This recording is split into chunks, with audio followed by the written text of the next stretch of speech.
ഹരി ഓം. എല്ലാവർക്കും എൻ്റെ വിനീത നമസ്കാരം. ഭഗവത്ഗീതയിലൂടെ ജീവിത വിജയം.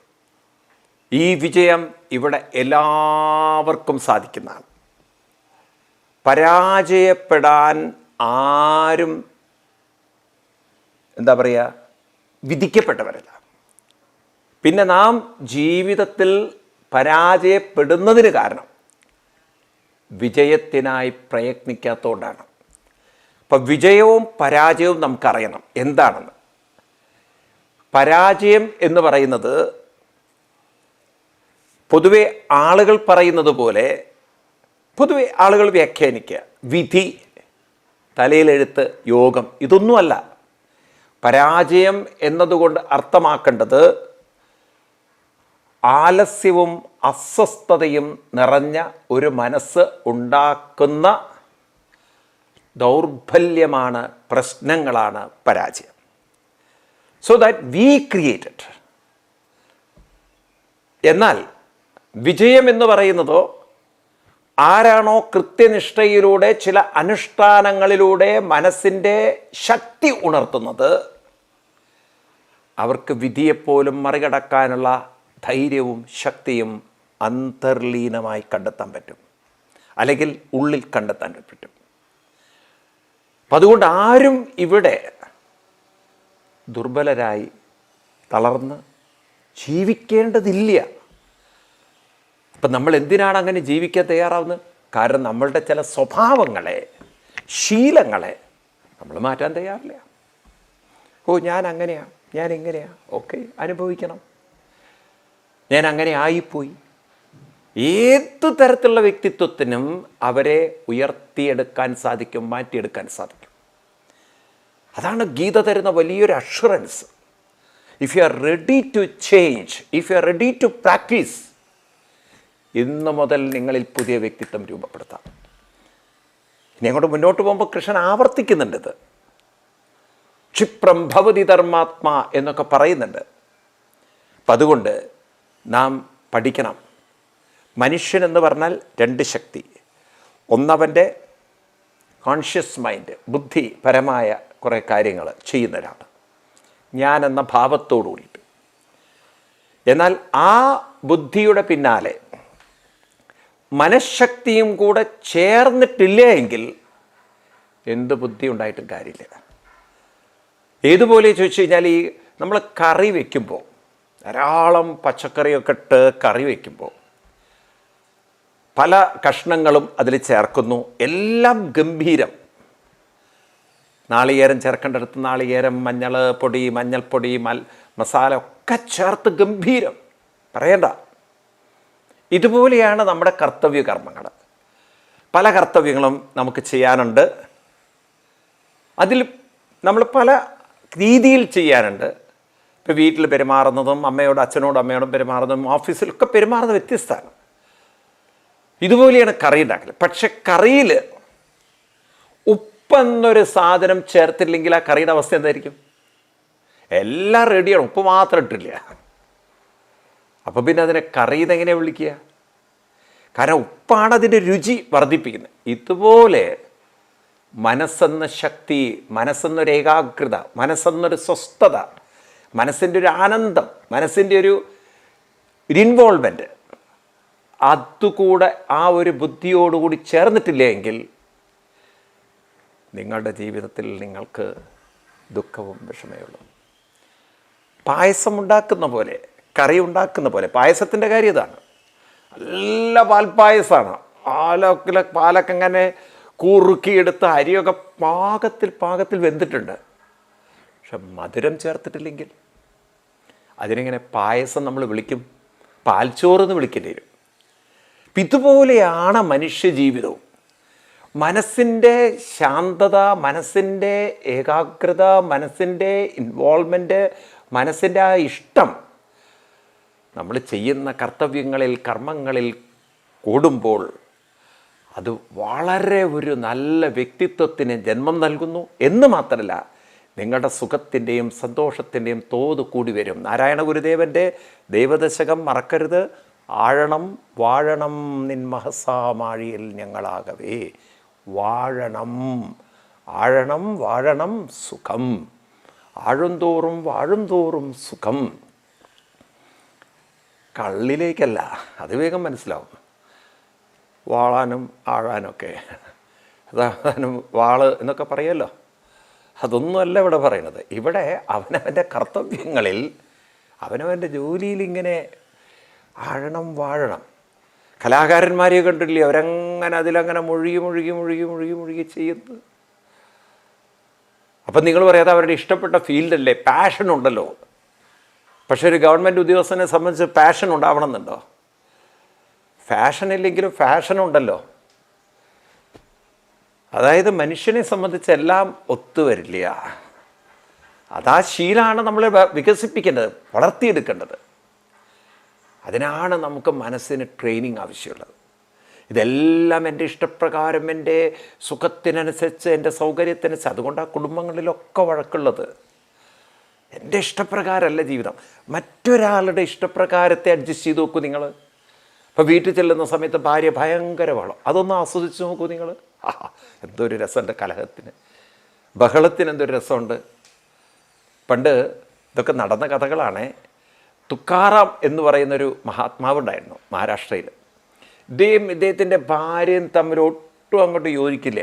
ഭാര്യ എന്ന് പറയുന്നത് ഭയങ്കര ഒരു, നമ്മൾ പറയുന്ന സംഭവമാണെന്ന്, അത്രയൊരു സംഭവം തന്നെയാണ്. ബഹളം വെച്ച് കഴിഞ്ഞാൽ നാട്ടിൽ മുഴുവൻ ജനങ്ങളറിയും. പിന്നെ ഭർത്താവിനെ ഒരു കുട്ടിയുടെ തലത്തിലാണ് കാണുന്നത്. ഭർത്താവാണെങ്കിൽ ഭക്തിയിൽ അങ്ങനെ മുഴുകി ഹരിബോൽ ഹരിബോൽ ഹരിബോൽ ഹരിബോൽ ഹരിയാണ്. കൃഷിക്കാരനുമാണ്, കൃഷി ചെയ്യുന്ന സമയത്തൊക്കെ ഹരിയുടെ പാട്ടുപാടി ചിലപ്പൊക്കെ സമയത്തിനും എത്തും. ഭാര്യ ഭക്ഷണമൊക്കെ കൊണ്ടു കൊടുത്താൽ കഴിക്കുക, അത്രയേ ഉള്ളൂ.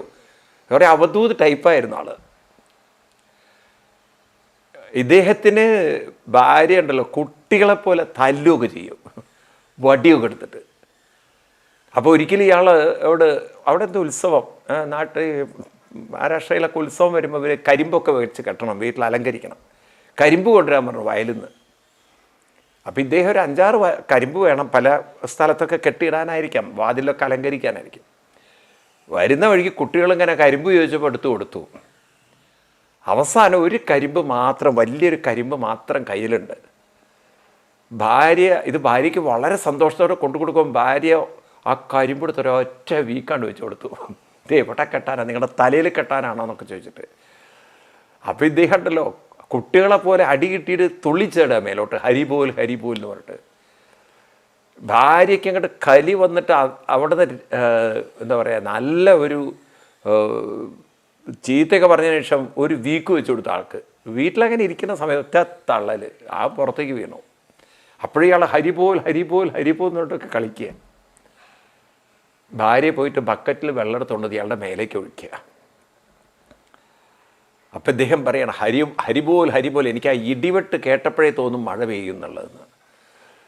കാരണം ഈ ഭാര്യയുടെ ബഹളവും മട്ടി ഇടിയൊക്കെ ഉണ്ടല്ലോ, അതൊക്കെ ഇടിവെട്ട് പോലെ ആൾക്ക് തോന്നുന്നത്. ഈ വെള്ളം കൂടി നിങ്ങൾ ഒഴിച്ചപ്പോൾ പറഞ്ഞു, ആ ഇടിവെട്ട് കേട്ടപ്പോഴേ എനിക്ക് തോന്നി ഇന്ന് മഴ ഉറപ്പാണെന്ന്, സന്തോഷമായെന്ന്. എന്നിട്ട് ആളെന്താ പറയണത് അറിയോ, ഇനിയിപ്പോൾ കുളിക്കാനായിട്ട് പോകേണ്ട കാര്യമില്ലല്ലോ എന്ന്. ആൾ പോയി തോർത്തൊക്കെ എടുത്ത് സുഖമായിട്ട് നല്ലോണം തുടച്ച് ആളയാളുടെ പ്രവൃത്തി. ഇപ്പോൾ ജീവിതത്തിൽ ഞാൻ പറയണത് ഇത്രത്തോളം ആവണം എന്നല്ല, പക്ഷെ കുറേയൊക്കെ നമുക്ക് സമരസപ്പെടാൻ, ജീവിതത്തിൻ്റെ പ്രശ്നങ്ങളോട് അമിതമായി പ്രതിഷേധിക്കാതെ അതും ഒരു രസമാക്കി മാറ്റി കണ്ടുപോവാൻ ജീവിതത്തെ പരിശീലിപ്പിക്കണമെങ്കിൽ, മനസ്സിന് അതിനുള്ളൊരു കഴിവും ശക്തിയും ഉണ്ടാവണമെങ്കിൽ സാധനാനുഷ്ഠാനം നിർബന്ധമായി വേണം. ഇതിനെക്കുറിച്ച് നമുക്ക് അഷ്ടാവക്രഗീത നിങ്ങൾ കേട്ട് കാണും. അഷ്ടാവക്രൻ എന്ന് പറഞ്ഞു കഴിഞ്ഞാൽ സീതാദേവിയുടെ പിതാവ് ജനക മഹാരാജാവിന് തത്വോപദേശം ചെയ്ത ഗുരുവര്യനാണ് അഷ്ടാവക്രൻ. അഷ്ടാവക്രൻ എന്ന് പറഞ്ഞാൽ 8 വളവുള്ള ആളാണ്. അങ്ങനെ ഒരു പുസ്തകം അവൈലബിളാണ്, അഷ്ടാവക്രഗീത. അതിൽ 18-ാമത് അധ്യായത്തിൽ 61-ാമത് ശ്ലോകത്തിൽ അഷ്ടാവക്രൻ പറയും, നിവൃത്യാഭിമൂഢസ്യ പ്രവൃത്തിർ ഉപജായത്തെ, നിവൃത്യാഭിമൂഢസ്യ പ്രവൃത്തിർ ഉപജായത്തെ. മൂഢൻ എന്ന് പറഞ്ഞാൽ മാനസികമായി ഒന്നും പരിശ്രമിക്കാത്തവർ, ഒരു സാധനയും അനുഷ്ഠിക്കാത്തവരാണ് മൂഢൻ. അല്ലാതെ ഇവിടെ മൂഢൻ എന്ന് പറഞ്ഞാൽ ബുദ്ധി വികസിക്കാത്തവരല്ല. ഇവിടെ മൂഢൻ പരിശ്രമിക്കാത്തവരാണ്. അപ്പോൾ പരിശ്രമിക്കാത്ത, മനസ്സിനെ പരിവർത്തനം ചെയ്യാൻ പ്രവർത്തിക്കാത്ത ആളുകൾ നിവൃത്തിയാതി. വെറുതെ ഇരുന്നാൽ പോലും പ്രവൃത്തിരുപജായത്തെ, ആ മനസ്സ് കൊരങ്ങനെ പോലെ ഇവരെ കൊണ്ട് ഓരോ കാര്യങ്ങൾ ചെയ്യിക്കും. അതാണ് ഇന്ന് നമ്മൾ കുട്ടികളിൽ കാണുന്നത്. ശാരീരികമായി പണിയെടുക്കുന്നില്ലെങ്കിലും അവർ വളരെയധികം മാനസികമായി ഇന്ന് മൊബൈൽ പോലുള്ള കാര്യങ്ങളിൽ, കളികളിൽ ഇൻവോൾവാണ്. ഇന്ന് മാനസികമായി ഇത്തരത്തിലുള്ള അഡിക്ഷനിലേക്ക് കുട്ടികൾ പോകുന്നത് കൂടി വരികയാണ്. അപ്പം ശാരീരികമായി പ്രവർത്തിക്കുന്നില്ലെങ്കിലും നിങ്ങൾ വിചാരിക്കരുത് റെസ്റ്റ് എടുക്കുകയാണ്. ഓ, അത് റെസ്റ്റ് അല്ലത്, റെസ്റ്റ്ലെസ് ആയിക്കൊണ്ടിരിക്കുകയാണ്. നാളെ കൂടുതൽ കൂടുതൽ ദുർബലരാവാനുള്ള പരിശീലനത്തിലാണ്. കളി വേണം, പക്ഷെ അത് അമിതമാവരുത്. എല്ലാ മീഡിയയും വേണം, പക്ഷെ അമിതമാവരുത്. ഇപ്പം നമ്മുടെ കാര്യം വിട്ടേ കളിക്കാവെന്ന് പറയില്ലേ? ഈ മനസ്സാണ് നമുക്ക് സുഖവും സന്തോഷവും സംതൃപ്തിയും സമാധാനവും ശക്തിയും തരേണ്ടത്. ആ ശക്തി തരേണ്ട മനസ്സിനെ നാം ദുർബലപ്പെടുത്തിയാൽ നാളെ ശക്തി വേണ്ടൊരു സമയത്ത് നിങ്ങൾക്ക് എവിടെ നിന്ന് കിട്ടും ശക്തി? സമാധാനവും സന്തോഷവും തരാൻ കഴിയുന്നൊരു മനസ്സിനെ നമ്മൾ അസ്വസ്ഥപ്പെടുത്തിയാൽ അതിന് പിന്നെ സമാധാനവും ശാന്തിയും എങ്ങനെ തരാൻ പറ്റും? അപ്പം അതുകൊണ്ട് നിവൃത്തിയാഭിമൂഢസ്യ പ്രവൃത്തിർ ഉപജായത്തെ, എന്നാൽ പ്രവൃത്തിരഭിധീരസ്യ നിവൃത്തിർഫലഭാഗിനി. പ്രവൃത്തിരഭി ധീരസ്യ, എന്നാൽ ആരുടെ മനസ്സാണോ സാധനാനുഷ്ഠാനം കൊണ്ട് സ്വസ്ഥതയും ഏകാഗ്രതയുമുള്ളത്, അവർ പ്രവൃത്തിയാഭി, അവർ ചെയ്യുന്ന പ്രവൃത്തികളിൽ മുഴുകിക്കൊണ്ട്, ആസ്വദിച്ചുകൊണ്ട്, അതിൽ അലിഞ്ഞുകൊണ്ട്, അതിൽ ലയിച്ചുകൊണ്ട് അവരുടെ മനസ്സിനെ പാകപ്പെടുത്തി നിവൃത്തിർഫലഭാഗിനി, ആ മനസ്സിൻ്റെ ആ സുഖസന്തോഷങ്ങൾ, നിവൃത്തിയിൽ നിന്ന് കിട്ടുന്ന, ഏകാഗ്രതയിൽ നിന്ന് കിട്ടുന്ന, ശാന്തതയിൽ നിന്ന് കിട്ടുന്ന ആനന്ദം അനുഭവിച്ചുകൊണ്ട് അവർ ജീവിക്കും. ആനന്ദം ജീവിതത്തിൽ വേണോ? സന്തോഷ ജീവിതം വേണോ? മനസ്സിനെ പാകപ്പെടുത്തണം, അതിൻ്റെ കരുത്ത് കൂട്ടണം, അതിൻ്റെ ശക്തി കൂട്ടണം. ആ ശക്തി കൂട്ടാനാണ് ഏകാഗ്രത വേണം. അതിനാണ് നമ്മൾ കണ്ണടച്ച് പ്രാണായാമവും പ്രണവോപാസനയും ജപവും തുടങ്ങിയിട്ടുള്ള കൃത്യനിഷ്ഠയോടെയുള്ള ആചാര അനുഷ്ഠാനങ്ങൾ. അപ്പം അതുകൊണ്ട് ഇതൊക്കെ വേണ്ട എന്ന് വെച്ച് കഴിഞ്ഞാൽ കിട്ടുന്നതും അതുപോലുള്ള വിഷമങ്ങളും പ്രയാസങ്ങളും നിറഞ്ഞ മനസ്സ്. ഒരുപക്ഷെ നമ്മളിപ്പോൾ വിചാരിക്കുമോ എനിക്ക് അത്രയൊന്നും വിഷമമില്ല, പക്ഷേ കാലം മുന്നോട്ട് പോകും തോറും മനസ്സ് ദുർബലമാണ്. ഇന്നത്തെ ദുർബല മനസ്സ് നാളെയും ദുർബലമാണ്. നാളത്തെ ദുർബല മനസ്സ് മറ്റന്നാളും ദുർബലമാണ്. മറ്റന്നാളത്തെയും ദുർബല മനസ്സ് നാലാം നാൾ, അടുത്ത ദിവസം കൂടുതൽ തീവ്രതയോടെ ദുർബലമാവാൻ തുടങ്ങും. ദിനം പ്രതി അതിൻ്റെ തീവ്രത കൂടുകയുള്ളൂ. അതാണ് വാർദ്ധക്യത്തിലേക്ക് കടക്കും തോറും അല്പം മനോബലമില്ലാതെ, മനോധൈര്യമില്ലാതെ പലരെയും ആശ്രയിച്ച് ജീവിക്കേണ്ടി വരുന്നത്. അപ്പം അതുകൊണ്ട് നമ്മുടെ ജീവിതം നമുക്കൊരിക്കലും ഒരു നഷ്ടക്കഥയാവരുത്. ജീവിതത്തിൻ്റെ എല്ലാ മേഖലകളിലും നമുക്ക് ഏതൊക്കെ കർത്തവ്യങ്ങൾ വന്നു ചേരുന്നുണ്ടോ അതൊക്കെ സന്തോഷത്തോടെ ആസ്വദിച്ച് ആനന്ദിച്ച്, ഇനി ജോലി കഴിഞ്ഞ് വീട്ടിലെത്തുമ്പോഴും ഇനി സാമൂഹ്യ സേവനത്തിലായാലും അതിലൊക്കെ നമുക്ക് സന്തോഷം കണ്ടെത്താൻ മനസ്സിനെ നമുക്ക് ഏകാഗ്രത പരിശീലിപ്പിക്കണം. പ്രവൃത്തിരഭി, നമ്മൾ പ്രവൃത്തികൾ എന്താവട്ടെ ധീരരാവണം. അങ്ങനെ ധീരരാവാനാണ് നമുക്ക് സാധനാനുഷ്ഠാനങ്ങൾ കൃഷ്ണൻ പറഞ്ഞു തന്നിട്ടുള്ളത്. അപ്പം ഇത്രയും പറഞ്ഞതിൽ നിന്നൊരു കാര്യം മനസ്സിലാവുന്നത്, നാം നമ്മുടെ ജീവിതത്തിൽ സന്തോഷത്തോടെ, സമാധാനത്തോടെ, സംതൃപ്തിയോടെ, കൃതാർത്ഥതയോടെ ജീവിക്കണം എന്ന് ആഗ്രഹിച്ചാൽ പോരാ. അടിച്ചു പൊളിച്ച് ജീവിക്കണം എന്നൊക്കെ പറയാമല്ലേ? ഹോ, അടിച്ചു പൊളിച്ചു ഞങ്ങൾ. ആ അടിച്ചുപൊളി എന്നൊക്കെ പറയുന്നത് താൽക്കാലികം ഒരു സൗകര്യങ്ങൾ കിട്ടുമ്പോൾ കിട്ടുന്നൊരു സുഖമാണ്. എന്നാൽ ഏകാന്തത വരുമ്പോൾ, ഇഷ്ടമില്ലാത്തൊരു ലോകത്തിലേക്ക് കടക്കേണ്ടി വരുമ്പോൾ, വളരെ പ്രശ്നങ്ങളങ്ങനെ നിറഞ്ഞു നിൽക്കുന്നൊരു കാര്യം ചെയ്യേണ്ടി വരുമ്പോൾ അതിലൊക്കെ മനസ്സ് പരിഭവിക്കാതെ തളരാതെ പതറാതെ കടന്നു പോവാൻ അതിനാണ് നമുക്ക് സാധന വേണ്ടത്. അപ്പം അതുകൊണ്ട് ഈ 3 കാര്യങ്ങൾ നിങ്ങൾ ഓർത്തു വയ്ക്കണം. ഒന്നാമത്തെ കാര്യം മറക്കരുത്, നിങ്ങളുടെ തലയിൽ ഉറപ്പിച്ചു വയ്ക്കണം. ശാന്ത മനസ്സ്, സ്വസ്ഥ മനസ്സാണ് സുഖമുള്ള ജീവിതം തരുന്നത്. ഒന്നാമത്. രണ്ടാമത്തത്, ആ ശാന്ത മനസ്സ് നിരന്തര പരിശീലനത്തിലൂടെ മാത്രമേ കിട്ടുള്ളൂ. അതുകൊണ്ട് കൃത്യനിഷ്ഠമായി എണീക്കണം, വിട്ടുവീഴ്ച ചെയ്യരുത്. കാരണം ശാന്ത മനസ്സ് നമുക്ക് പറയാൻ എളുപ്പമാണ്. ഇത് ആലസ്യം കൊണ്ടുള്ള ശാന്തതയല്ല, ഇത് ശക്തിയിലുള്ള ശാന്തതയാണ്. ആ ശക്തി ഉണ്ടാവണമെങ്കിൽ സാധന വേണം. അപ്പം അങ്ങനെ നിരന്തരമായ സാധന കൊണ്ട് മാത്രമേ മനസ്സ് ശാന്തമാവുള്ളൂ. ആ നിരന്തരമായ സാധനയിൽ വിട്ടുവീഴ്ച ചെയ്താൽ, അണ്ടർലൈൻ ചെയ്താൽ, ഇന്ന് സുഖമെന്ന് തോന്നും, പക്ഷെ നാളെ ദുർബലവും വേദനയും വിഷമവും നിറഞ്ഞ ജീവിതം ഉറപ്പിച്ചോളും. വിട്ടുവീഴ്ച ചെയ്താൽ ദുഃഖിക്കേണ്ടി വരും. ഇന്ന് നാം അശ്രദ്ധ കാണിച്ചാൽ നാളെ നാം അതിൻ്റെ ദുരന്തം അനുഭവിക്കേണ്ടി വരും. അതുകൊണ്ട് നാം നമ്മുടെ സാധനകളിൽ ഒരിക്കലും വിട്ടുവീഴ്ച ചെയ്യാൻ പാടില്ല. അപ്പോൾ കൃഷ്ണൻ പറയുന്നു, ആര് അങ്ങനെ ജീവിക്കുന്നു, ആ കൃത്യനിഷ്ഠയോടെ അനുഷ്ഠാനങ്ങളോടെ ഇതെല്ലാം മനസ്സിലാക്കിക്കൊണ്ട്, മനസ്സാണ് സുഖത്തിന് കാരണം, ആ മനസ്സ് ചെയ്യുന്ന കാര്യത്തിൽ മുഴുകണം.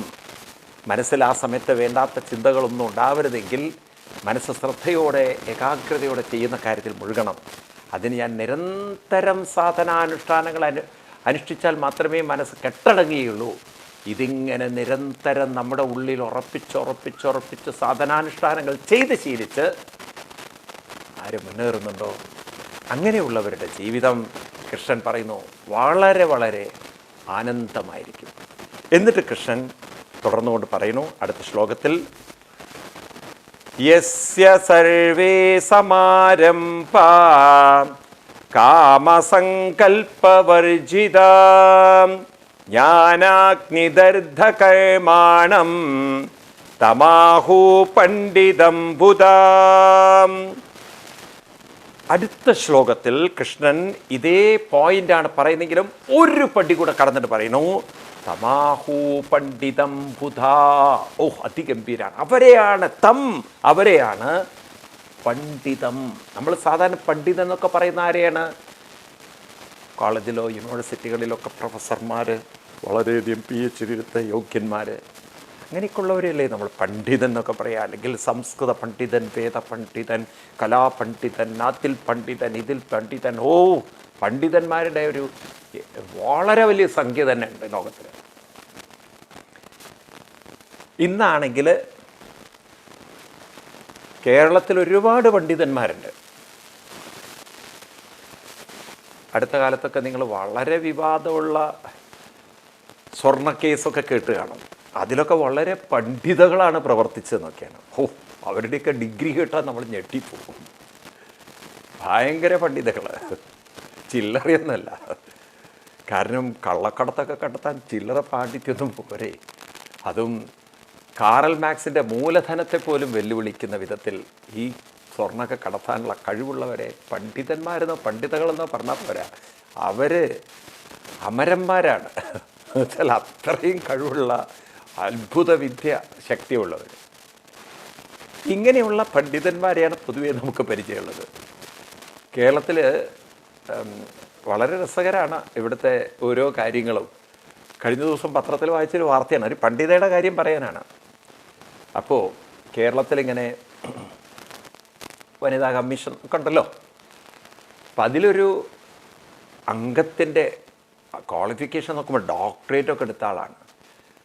അപ്പോൾ ഇവരാരോ അന്വേഷിച്ച് നോക്കുമ്പോൾ ഈ ഡോക്ടറേറ്റ് എന്താണെന്ന് നോക്കിയപ്പോൾ ഏതോ ഒരു ഉഗാണ്ടയിൽ നിന്ന് എന്തോ ഒരു യൂണിവേഴ്സിറ്റിയിൽ നിന്ന് കൊടുത്ത ഒരു ഡോക്ടറേറ്റാണ്. അതൊരു മര്യാദയ്ക്ക് എഴുതിയൊന്നും കിട്ടിയല്ല. ഇപ്പം ആകെ കുഴപ്പത്തിലായിരിക്കുകയാണ് അവരുടെ ഡോക്ടറേറ്റൊക്കെ കൂടെ. കേരളത്തിൽ ഇതുപോലെ എത്ര ഡോക്ടറേറ്റ് ഉള്ളവരുണ്ടായിരിക്കും എന്നുള്ളതാണ് അറിയാത്തത്. ഞാൻ അത്ഭുതം പറയണം. കേരളത്തിൽ കഴിഞ്ഞ വിദ്യാഭ്യാസ മന്ത്രി, നിങ്ങൾ കേട്ട് കാണാം, കേരളത്തിലൊരു ഡോക്ടർ ഒരു ഡോക്ടറേറ്റൊക്കെ എടുത്ത ഒരു വിദ്യാഭ്യാസ മന്ത്രി ഉണ്ടായിരുന്നു. ഇപ്പം ഞാനും വിചാരിച്ചു ഇദ്ദേഹത്തിൻ്റെ ഡോക്ടറേറ്റ്, പൊതുവേ നമുക്ക് ഡോക്ടറേറ്റ് എന്നൊക്കെ പറഞ്ഞാൽ അതിനോടൊരു ബഹുമാനമുള്ളത് കൊണ്ട് യൂണിവേഴ്സിറ്റികളിൽ നിന്നൊക്കെ വളരെയധികം പാണ്ഡിത്യമുള്ള ആളായിരിക്കും എന്നൊക്കെ. പിന്നെ നോക്കുമ്പോൾ ഇയാളുടെ പാണ്ഡിത്യം എന്താ അറിയുമോ, ഡോക്ടറേറ്റ് എന്താ അറിയുമോ? 921 കേരളത്തിൽ ഒരു മലബാർ ലഹള ഉണ്ടായിരുന്നല്ലോ, നിങ്ങൾക്കറിയാലോ. വളരെ വിവാദകരമായിട്ടുള്ളൊരു വലിയ സംഭവമായിരുന്നു മലബാർ ലഹള. കുറേ ഹിന്ദുക്കളെ കൂട്ടക്കുരുതിയതും സ്ത്രീകളെ ബലാത്സംഗം ചെയ്തും സ്ത്രീകളെ നശിപ്പിച്ചും സ്വാതന്ത്ര്യത്തിൻ്റെ പേരും പറഞ്ഞ് ഹിന്ദുക്കളെ ഹിന്ദു ഹത്യ ചെയ്ത ഒരു ഇതര മതക്കാരനതിൽ മരിച്ചിട്ടില്ല. അതാണ് ഞാൻ ഹിന്ദു എന്നെടുത്ത് പറയുന്നത്. ആ നരഹത്യ ചെയ്തത് അത് സ്വാതന്ത്ര്യ സമരമാണെന്ന് എഴുതിയതിന് കിട്ടിയ ഡോക്ടറേറ്റാണ്. അതായത് ഹിന്ദുക്കളെ കൊന്നതിനെ ന്യായീകരിച്ചതിന് കിട്ടിയ ഡോക്ടറേറ്റ്, ഒരു മന്ത്രിയുടെ ഡോക്ടറേറ്റാണ് പറയുന്നത്. ചരിത്രങ്ങളൊക്കെ തിരിച്ചു മറിച്ച് രാഷ്ട്രീയത്തിൻ്റെ ഉച്ഛിഷ്ടം കഴിക്കുന്ന, രാഷ്ട്രീയത്തിൻ്റെ ഔദാര്യത്തിൽ കിട്ടുന്ന ഡോക്ടറേറ്റുകളാണ് നമ്മളെ പറ്റിച്ചുകൊണ്ടുള്ള പണ്ഡിതന്മാരെന്ന് പറയുന്ന ഒരു കൂട്ടർ കൊണ്ട് നടക്കുന്നത്. ആ വില കളഞ്ഞു അവർ. ഡോക്ടറേറ്റ് എന്ന് പറഞ്ഞാൽ തന്നെ നമുക്കൊരു വിലയില്ലാത്ത വിഷയമായി. അപ്പം അതുകൊണ്ട് കുട്ടികളോട് ഞാൻ പറയുന്നത്, നിങ്ങൾ ഈ പരിഭ്രമത്തിൻ്റെ പിന്നിൽ പോകരുത്. കാരണം അങ്ങനെയൊക്കെ എന്തോ ആരുടെയോ കട്ടെഴുതിയത് കൊണ്ടോ കോപ്പി പേസ്റ്റ് ചെയ്തിട്ടോ ഇല്ലാത്ത ചരിത്ര വസ്തുക്കളെ വളച്ചൊടിച്ച് അതിൽ നിന്ന് കിട്ടുന്ന യൂണിവേഴ്സിറ്റിയിലെ കുറേ സെനറ്റ് മെമ്പർമാരുടെ രാഷ്ട്രീയ ഛോ കൊണ്ട് കിട്ടുന്ന ഡോക്ടറേറ്റുകൾക്ക് അതിന് വിലയില്ല എന്നറിയാം. നിങ്ങളുടെ കഴിവും നിങ്ങളുടെ സാമർഥ്യവും നിങ്ങളുടെ സ്വഭാവവും അതിനേക്കാൾ വലിയ ഡോക്ടറേറ്റ് വേറെ ഒന്നിനുമില്ല. ഇവിടെ കൃഷ്ണൻ ആരെയാണ് പണ്ഡിതൻ എന്ന് വിളിക്കുന്നത്? യഥാർത്ഥ പണ്ഡിതനാണ്. ഗീതയിലെ 2-ാം അധ്യായത്തിൽ നമ്മൾ ആ പണ്ഡിതൻ എന്ന വാക്ക് കണ്ടു. അവിടെ പറയുന്നത്, ഗീത തുടങ്ങുമ്പോൾ തന്നെ അശോച്യാനന്യശോചസ്തം പ്രജ്ഞാവാദാംശ പണ്ഡിത. പണ്ഡിതൻ എന്നൊരു വാക്ക് അവിടെയും വരുന്നുണ്ട്. അപ്പം കൃഷ്ണൻ ഇവിടെയും പറയുന്നു, തം ആഹു പണ്ഡിതം ബുധ. തം അവരെയാണ്, തം എന്ന വാക്കിന് അങ്ങനെയുള്ളവരെ അല്ലെങ്കിൽ അത്തരത്തിലുള്ള ആളുകളെ പണ്ഡിതം ആഹു പണ്ഡിതരെന്ന് വിളിക്കുന്നു. അവരാണ് ശ്രേഷ്ഠരായ പണ്ഡിതര്. അതിലാണും പെണ്ണൊക്കെ പെടുട്ടോ. ഇത് ആണുങ്ങളെക്കുറിച്ച് മാത്രമല്ല, ഇവിടെ ഹിന്ദുമതത്തെ സംബന്ധിച്ചൊരു അതിനെ അക്കോമഡേഷൻ പവർ വളരെയാണ്. എപ്പോഴൊക്കെ ഇവിടെ പണ്ഡിതൻ എന്നൊക്കെ അങ്ങനെയുള്ളൊരു ന്യൂട്രലായിട്ടുള്ള ഭാഷ ഉപയോഗിക്കുന്നുണ്ടോ അവിടെയൊക്കെ ആണും പെണ്ണും അതിനധികാരിയാണ്. ഇവിടെ പെണ്ണുങ്ങളെ മാറ്റി നിർത്തിക്കൊണ്ടുള്ള ഒരു റിലീജിയൻ അല്ല ഹിന്ദുമതം. എല്ലാവരെയും ഉൾക്കൊള്ളുന്ന, എല്ലാവരെയും അംഗീകരിക്കുന്ന, എല്ലാവരെയും ബഹുമാനിക്കുന്ന ഒരു സംസ്കാരമാണ് ഭാരതത്തിൻ്റേത്. അപ്പം അതുകൊണ്ട് അങ്ങനെയുള്ളവരെ പണ്ഡിതൻ എന്ന് വിളിക്കുന്നു. ആരാണ് ആ പണ്ഡിതൻ?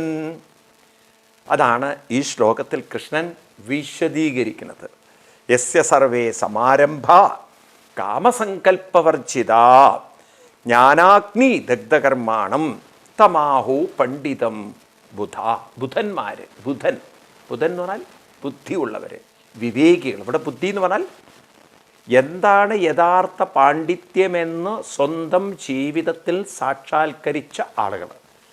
അല്ലാതെ ആരുടെയോ ഔദാര്യത്തിൽ, രാഷ്ട്രീയക്കാരുടെ ഔദാര്യത്തിൽ കിട്ടുന്നതല്ല ഇത്. ഈ പാണ്ഡിത്യം സ്വന്തം ജീവിതത്തിൽ അനുഭവിച്ചറിഞ്ഞ് രുചിച്ചറിഞ്ഞ അറിവിൻ്റെ വെളിച്ചത്തിൽ അവർ പറയുന്നു, ഇങ്ങനെയുള്ളവരാണ് പണ്ഡിതര്. ആ പണ്ഡിതരെയാണ് നമുക്ക് വിശദമായിട്ട് പരിചയപ്പെടേണ്ടത്. അപ്പോൾ നമുക്ക് അടുത്ത ക്ലാസ്സിൽ ആരാണ് ശരിയായ പണ്ഡിതൻ എന്ന് ഭഗവാൻ കൃഷ്ണൻ പറയുന്നതിനെ നമുക്ക് നോക്കാം. അപ്പം അതുവരെ എല്ലാവർക്കും നന്ദി, നമസ്കാരം, പ്രണാമം, ഹരി ഓം.